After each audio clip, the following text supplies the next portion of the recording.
ताज को लेते हैं। हाँ जी, ताज। अस्सलाम वालेकुम हारिस भाई, थैंक यू वेरी मच। जी सर, क्या कहना चाहेंगे? हारिस भाई, पहले हम बात करते हैं, ठीक है, आप कुरान को नहीं मानते, ठीक है, लेकिन हम निज़ाम पे अगर बात करें, फर्ज करें, अगर मैं आपसे ये पूछूं कि हम दोनों पाकिस्तानी हैं, ठीक है, हम दोनों को हालात का पता है, ठीक है, कुरान को एक तरफ छोड़ते हैं, आप क्या सुजेस्ट करते हैं कि हमारा सिस्टम जो है पाकिस्तान का, वो कैसा होना चाहिए? एक जो गरीब को हक मिलता है, जो दौलत की गैर मुनसिफाना तकसीम है, उसको कैसे दूर किया जा सकता है? प्लीज आप इस पे कुछ रोशनी डाल सकते हैं? देखें, एक होता है कॉन्स्टिट्यूशन। जी। कॉन्स्टिट्यूशन में होती है मोटी मोटी बातें, कुछ हम्म, बुनियादी असूल तय किए जाते हैं, फिर जी। उन असूलों की रोशनी में फिर कवानीन बनते हैं। और वो हम्म, कवानीन हजारों की तादाद में, क्या बल्कि लाखों की तादाद में होते हैं, जो उनकी शिकें होती हैं। सही। वो इतने ज्यादा कवानीन बन जाते हैं, यानी अगर आपने 2 मंजिला घर बनाना है तो दूसरे मंजिल में कितने कमरे मैक्सिमम रखे जा सकते हैं, वगैरह वगैरह। हर चीज के पीछे कोई ना, उसके पीछे कोई ना कोई लॉजिक होती है, बहस होती है।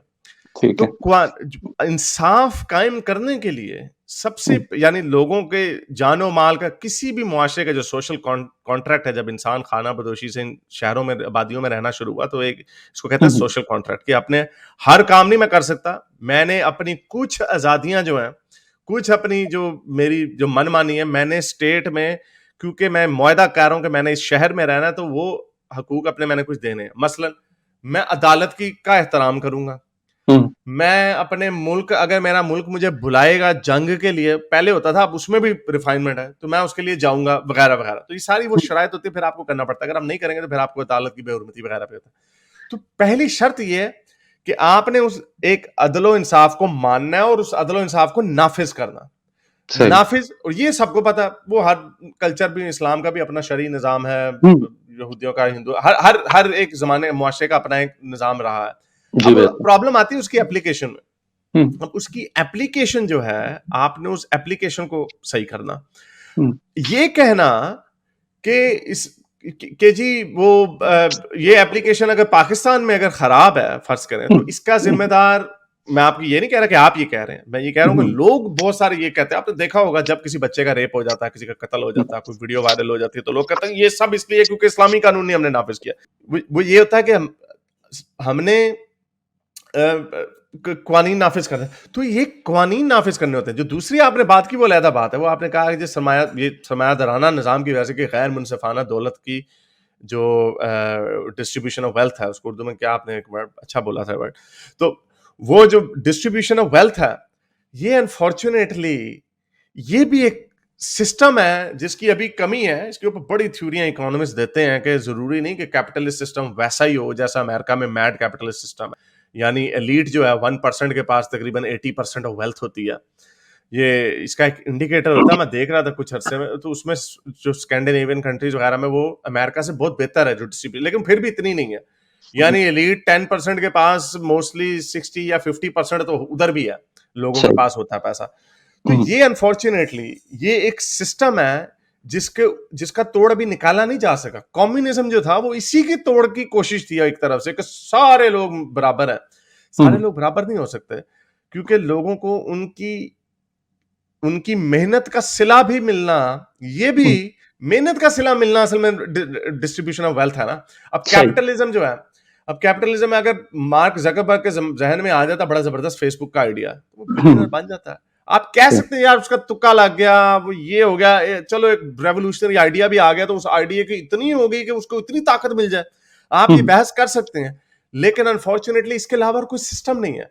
अगर किसी के पास ऐसा फेसबुक जैसा आइडिया हो, तो उसका क्या और सिस्टम हो सकता है? क्या वो जाके स्टेट को बता दे कि मेरे से पास ये, मैंने बड़ा जबरदस्त ये आइडिया सोचा, ये मैंने मेहनत करके हम्म, सॉफ्टवेयर बनाया, ये मैं अब आपको दे देता हूं, और आप अब इसको, हुकूमत इससे पैसे कमाए और सारों को इक्वली करे। तो उसका सोल्यूशन सही। ये है कि आप सही। बिलियनर बन जाए, आपने जितना पैसा कमाना है आप कमा लें, उसमें से आप हमें टैक्स दे दें, तो हम सही। उस टैक्स से कुछ जो बुनियादी चीजें जो हमने तय की हैं, जैसे पाकिस्तान में एक कानून, इमरान खान कहते थे, पता नहीं हुआ है कि नहीं हुआ, कि तालीम इंसानी हकूक की डेफिनेशन में, जो मैंने आपको बताया था ना कि आइन होता है, उस आइन में यानी ये लिख देना कि तालीम हर बच्चे का बुनियादी हक है।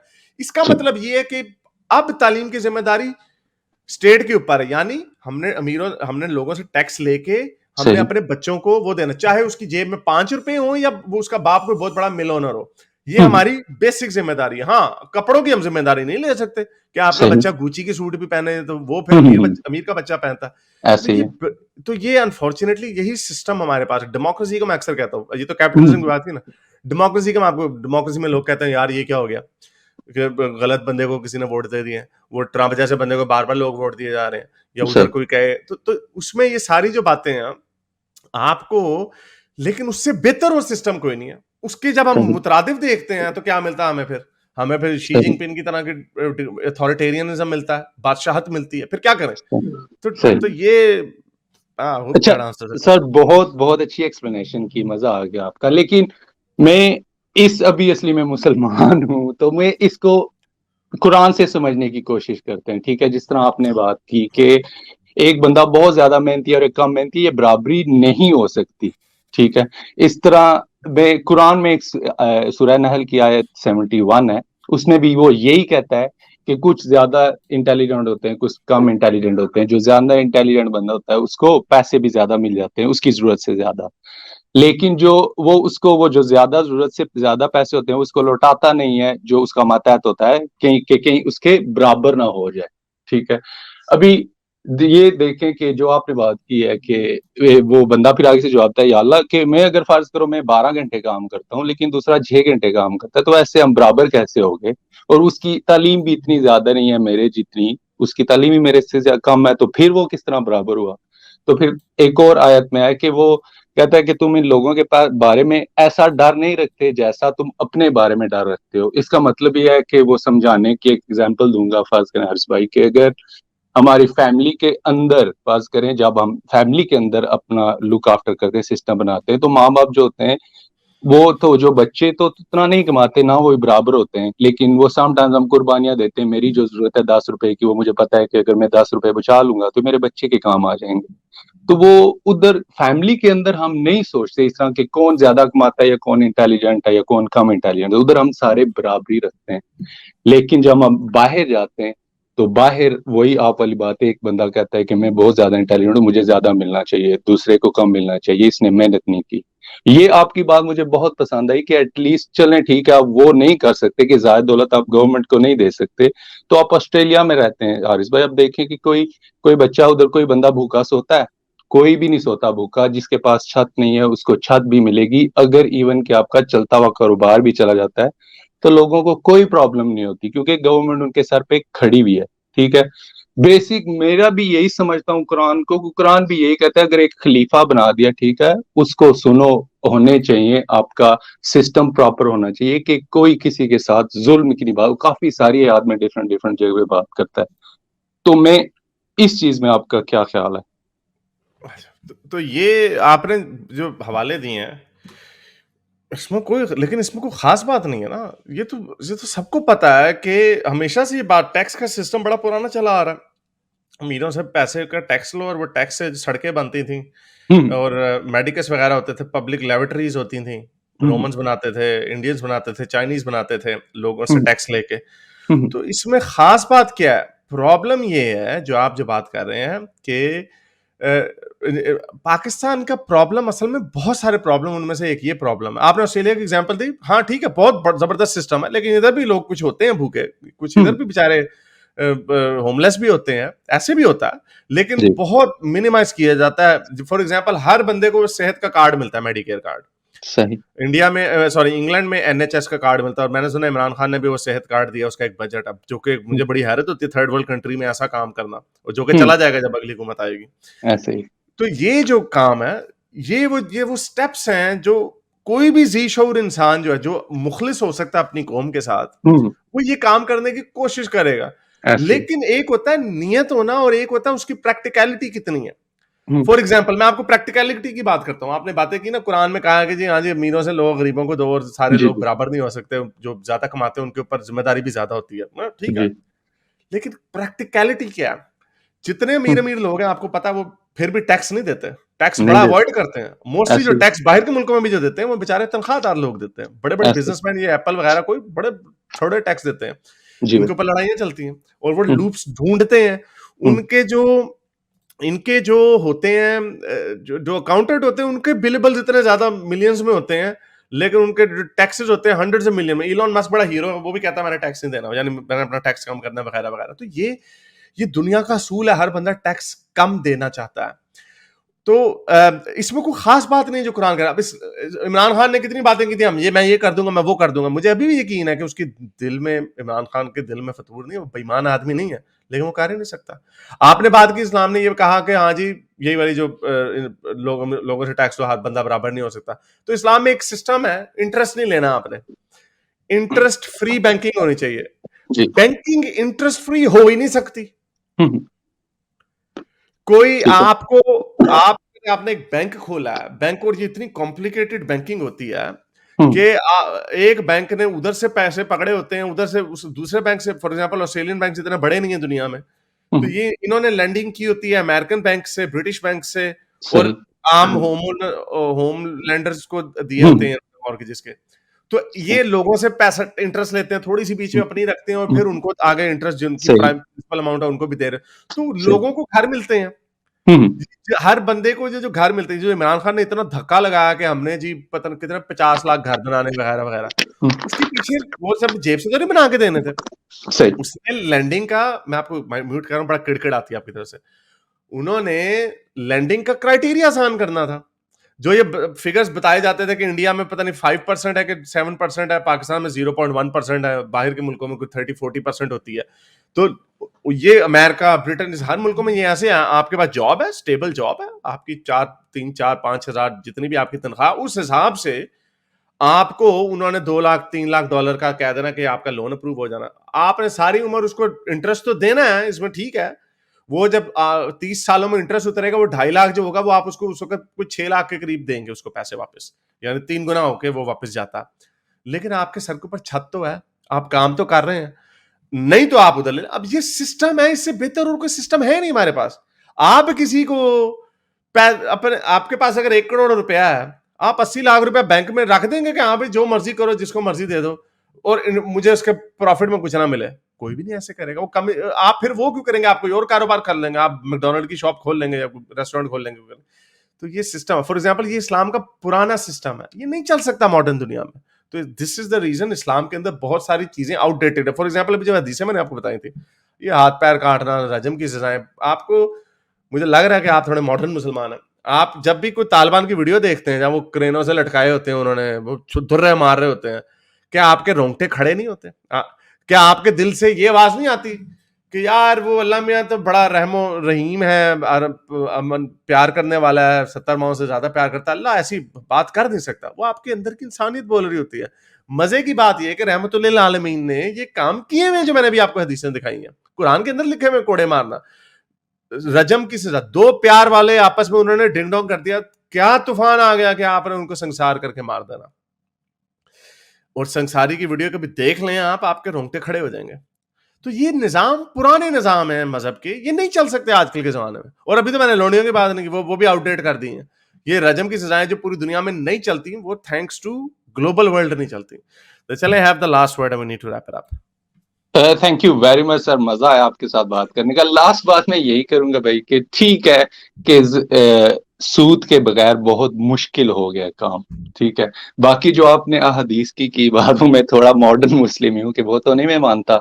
इवन के जो ये जितनी माइनॉरिटीज के साथ ये जो सलूक हो रहा है, बेसिकली जितना हो रहा है, तो ये भी हारिस भाई, कुरान कहता है कि फर्ज करें अगर आप दौलत की गैर मुनसिफाना तकसीम करेंगे ना, तो आपका जो मुल्क में वो जो आपकी कंट्री में वहां पे जन्नम नाजिल हो जाएगी, जन्नम आ जाती है। देख लें अभी चोरी चिकारी आप पिछले 10 साल 15 साल में देखें, ज्यादा से ज्यादा जिना, इवन कि आप देखें ब्लास्फेमी लॉज के, वो आप लोग सब बात कर रहे होते हैं कि पहले ये क्रिश्चियंस और हिंदूज पे अप्लाई होते थे, अभी मुसलमानों के ऊपर अप्लाई होने लगे।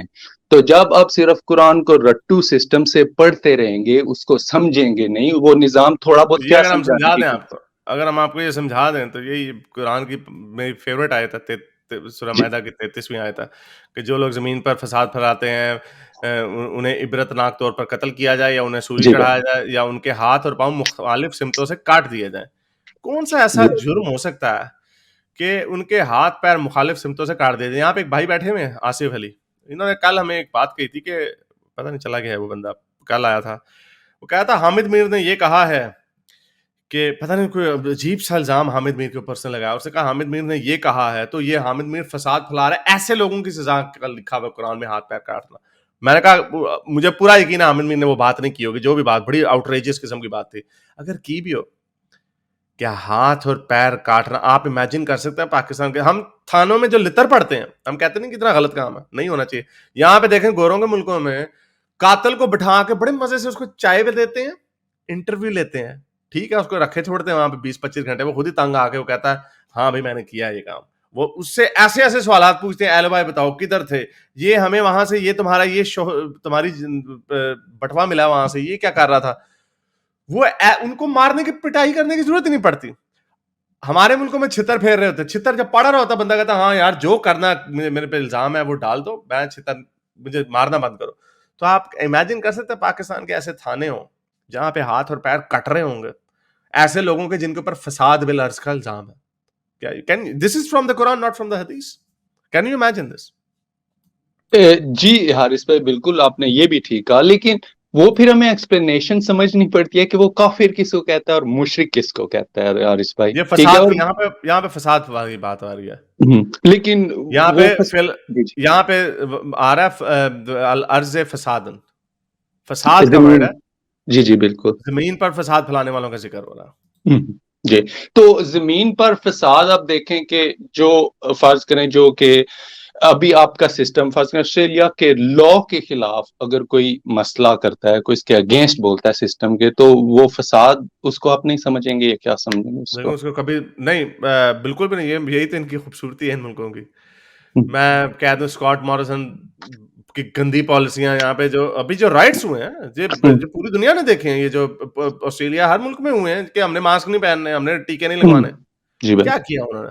उन्होंने ये क्राउड को डिस्पर्स करने के, सुन लें, उन्होंने जी क्राउड को डिस्पर्स करने के लिए जरा वो कैप्सिकम स्प्रे बेचारे ज्यादा से ज्यादा मार देते हैं, या धक्कम पेल हो जाती है। कभी जी किसी के हाथ पैर काट, कोई सोच सकता है हाथ पैर वो काटेंगे किसी के? यह ऐसा हो ही बिल्कुल नहीं सकता, हुकूमतें उलट जाएंगी अगर ये ऐसे पता ही चल जाए कि हाथ और पैरों को आरों के साथ काटा जा रहा है। ये इंसानियत इनकी बेहतर हुई या कुरान की बेहतर हुई? सर, बिल्कुल इससे मैं आपको एग्री करता हूँ, बिल्कुल डिसएग्री नहीं करता, लेकिन ये सजा चलें ठीक है कुरान में लिखी हुई है, लेकिन ये एक तो चलो इसको इस्तारन ले सकते हैं, मुहावरातन चलें, अगर मुहावरातन भी आप नहीं लेते, आप कहते हैं कि ये रियली है, ठीक है, लिटरल मीनिंग इसका यही है, तो वो अम्र बैन शूरा का कहता है कुरान के, आपस में मशवरे का भी कहता है, इवन के एक आयत तो मुझे एग्जैक्टली याद कुरान नहीं के है। ऊपर नहीं है वो अमल शूरा का मसला, कुरान के ऊपर नहीं है। जो कुरान में जो हदूद की जो आ गई है उसके ऊपर नहीं है, वो शूरा के जो मसाइल हैं वो और चीजों के ऊपर है। वो ये कि कैंगरू हलाल है कि नहीं है, वो और चीजों के ऊपर शूरा का मामला आता है। जो कुरान के अंदर जो है वो जी हदीस जी में आपको फिर वो भी दिखा देता हूँ कि रसूल अल्लाह ने ये क्या फरमाया। आप खैर हदीसों को नहीं मानते, रसूल अल्लाह ने फरमाया हुआ कि लोगों से ना डरना कि लोग क्या कहेंगे। हालांकि खुद भी उन्होंने यही कहा कि लोग क्या, मियाँ लोग क्या कहेंगे। ठहरे मैं आपको हदीस दिखा दूं, एक सेकंड। मैंने बड़े मजे से ऑर्गेनाइज करके ना फोल्डर्स बनाए हैं, और इसीलिए बनाया ताकि लोग अब मेरे पास आते हैं तो मैं उनको कहता हूँ कि चलो यार मैं फौरन हर चीज का ना खोल के आपको उसी वक्त हवाला दे दूं। ये देखें, ये सुनन इब्न माजा की 2540वीं आय हदीस है। वो कहते हैं कि रसूल अल्लाह फरमाते हैं कि हद की जो सजाएं हैं, चाहे वो तुम्हारे जानने वाले हों या अजनबी लोग हों, उनके ऊपर नाफिज करो। और ये इस बात से मत घबराना कि लोग क्या कहेंगे। Do not let the fear of blame stop you from carrying out the command of अल्लाह। तो ये सजा अल्लाह मियां ने दे बता दी है। मैं ये कह रहा हूं कि इसके अंदर 3 शर्तें भी हैं, ये नहीं कि सीधा एक हाथ पैर काट दो, उसमें 3 शर्तें भी, जलावतन की भी एक ऑप्शन है। सही, लेकिन प्रॉब्लम ये है, मैं आपको ये कह रहा हूं कि कभी आपने मैक्सिमम सेंटेंस पढ़ा होगा, अदालत में लिखा जाता है yes maximum sentence 20 years in prison. वो उसके पास क्राइम के हिसाब से होता है कि आप उसको 8 साल की सजा भी दे सकते हैं, maximum 40 years, maximum life in sentence. तो वो जज के पास उसका इख्तियार होता है, उसकी नौयत देखता है। तो लेकिन मैक्सिमम जो होता है वो इनकार्सरेशन ही होती है। लेकिन मैं ये आपसे पूछ रहा हूं, कौन सा ऐसा जुर्म हो सकता है, स्पेशली फसाद, ये वो भी नहीं है, रेप वाला भी नहीं है मसला, फसाद का जो मोस्टली पॉलिटिकल मामलों में आता है। यानी हमें कहा जाता है कि हम फसादी हैं। इंजीनियर साहब ने बहुत पहले की वीडियो बनाई थी, फिर उन्होंने वापस ले लिया वो बयान, सही। कि जो लोग मुर्तद हैं और जो इस्लाम के खिलाफ बात करते हैं, वो फसाद बिल अर्ज फैला रहे हैं, तो उनके ऊपर वही हुँ, सूरह मायदा वाली आयत इनके ऊपर अप्लाई करती है, हाथ पैर काट दिए या सूली चढ़ा दिए या कत्ल कर दिया या इनको जलावतन कर दिया। अब हम तो जलावतन पहले ही हैं, तो हम तो ये काम किए जा रहे हैं। सही। पहले अच्छा, जलावतनी की सजा भी जो है ना, ये बड़ी अजीब सजा है। हुँ, जलावतनी की सजा मैटर करती थी प्री मॉडर्न वर्ल्ड में, कि अगर आप फर्ज करें इंटरनेट टीवी शीवी नहीं होना था, जो कि जाहिर बात है हजरत मोहम्मद को नहीं पता था ऐसी भी कोई चीज होगी, जी। तो उन्होंने एक सोल्यूशन निकाला कि जला वतन कर दें। अब ये देखें, ये इटर्नल बुक है, जला वतन का आइडिया दिया। तो उस जमाने में तो जला वतनी हो जानी थी, आपने मुझे सऊदी अरब के से निकाल दिया, पाकिस्तान से निकाल लिया, पाकिस्तान में कोई मुझे सुन नहीं सकता, कोई मेरी तालीमात से फायदा नहीं ले सकता, वगैरह वगैरह। तो तब जला वतनी इफेक्टिव होती थी पुराने वक्तों में। अब क्या इफेक्टिव होती है? मैं चाहे स्वीडन बैठा हूं या नॉर्वे बैठा हूं, मैं तो अपना काम यहां से कर रहा हूं, पाकिस्तान में लोग सुन रहे हैं। तो जला सही। वतनी भी एक बिल्कुल ऑब्सोलीट किस्म का idea. I have to wrap it up. चलें, आप हैव चलें द ठीक लास्ट है। क्वेश्चन। या थैंक यू वेरी मच अर्श भाई। मैं चलें ठीक है रैप अप करता हूँ, लेकिन नेक्स्ट टाइम मैं आऊँगा, मैं आपसे गेइज़्म पे बात करूँगा और या फिर क्रिकेट पे आप बात करेंगे नेक्स्ट टाइम चलें प्लीज़। चलें, बहुत ठीक है, शुक्रिया, thank you thank very much. You. Thank you. मेरे इस नेक काम को जारी रखने के लिए मुझे पेपैल या पेट्रियन पे जरूर सपोर्ट कीजिए, ताकि मैं अपना पैगाम ज़्यादा से ज़्यादा लोगों तक पहुंचा सकूं।